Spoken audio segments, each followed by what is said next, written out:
A Boeing era uma empresa consolidada e de muito sucesso na fabricação de aeronaves de média e longa distância. Porém, ainda faltava um produto para curta distância. Foi aí que nasceu o projeto do Boeing 737. Relembrar é viver.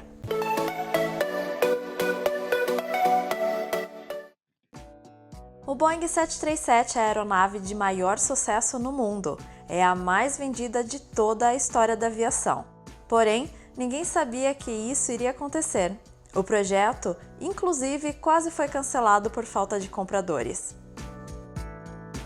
A Boeing buscava uma aeronave para substituir o 727.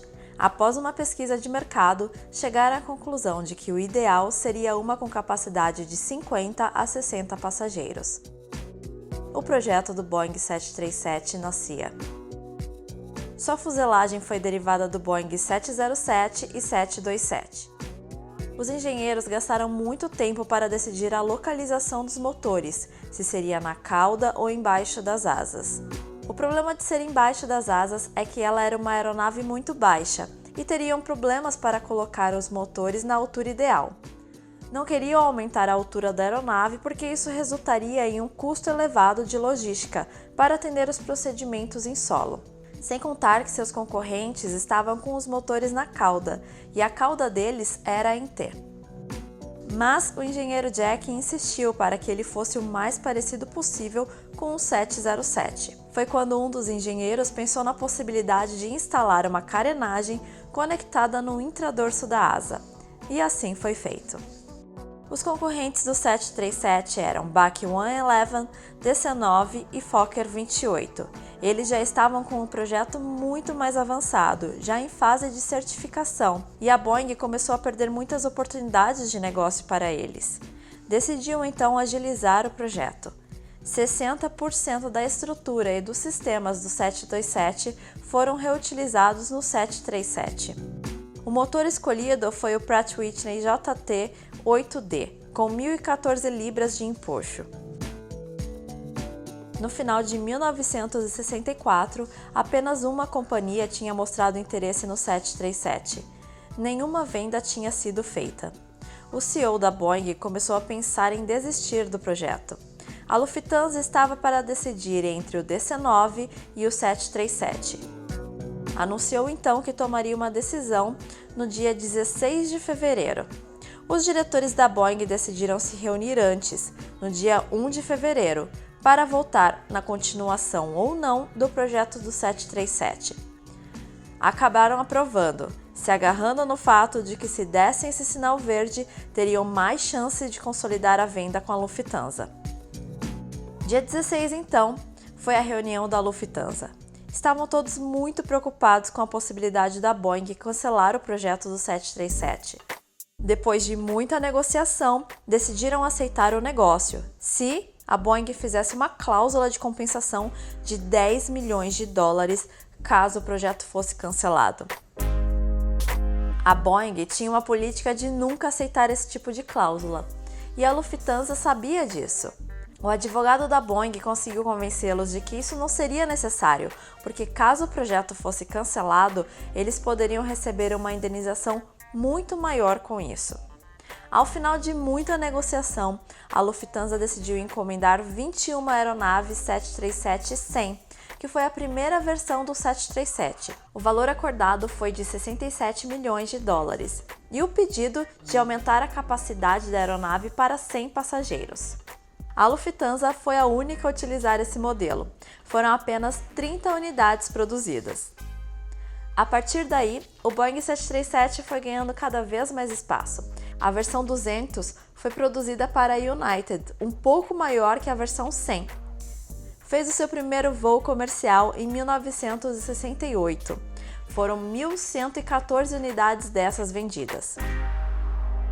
Aqui no Brasil, ele fez a sua estreia pela VASP, logo em seguida pela Varig e Cruzeiro. Ficou carinhosamente conhecida por Breguinha. Isso porque, na época, a Globo exibia a novela Brega e Chique, onde aparecia o Boeing 737-300 da Varig. Então, o 200 ganhou o apelido de Brega e o 300 de Chique. Porém, o apelido de Breguinha é levado até hoje. Na década de 80, a Boeing lançou as versões 300, 400 e 500. Os engenheiros projetaram uma versão com novos motores CFM para mais economia e redução de ruído. Pela aeronave ser baixa, os fãs dos motores tiveram que ser reduzidos. Algumas peças tiveram que ir para a lateral do motor, dando a ele o aspecto de achatado embaixo. A Azul Linhas Aéreas recentemente fez a sua estreia com a linha Boeing. Comprou um 737-400 para operar como cargueiro. A versão 500 foi feita como uma modernização do 200, com 48 centímetros a mais, motores CFM56 que entregaram 25% de economia de combustível. Em 1993, a Boeing lançou a versão NG, com uma asa redesenhada que aumentou a capacidade de combustível em 30%. Os motores foram CFM56-7B, trouxeram mais eficiência e redução de barulho. Foi adicionado também winglets nas asas. Tudo isso permitiu a operação transcontinental dessa aeronave. No NG tivemos as versões 600, 700, 800 e 900. Em 2004, a Gol solicitou à Boeing uma nova opção, porque queria operar em pistas menores com uma performance boa. Surgiu então o pacote SFP, Short Field Performance, que melhora a capacidade das aeronaves nessas pistas curtas. O sucessor do NG é a versão Max, que é a última versão.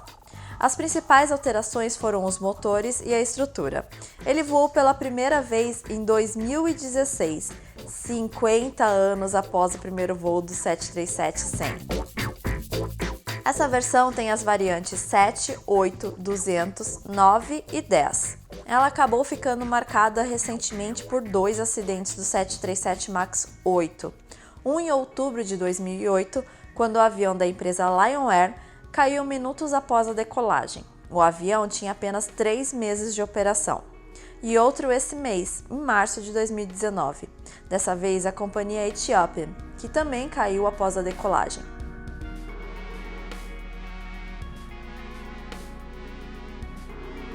O 737 é o único avião comercial de corredor único em fabricação da Boeing. É o avião mais vendido da história e ainda conta com as versões militares para transporte, treinamento e reconhecimento de área. Essa aeronave já transportou o equivalente à população do mundo, cerca de 7 bilhões de passageiros.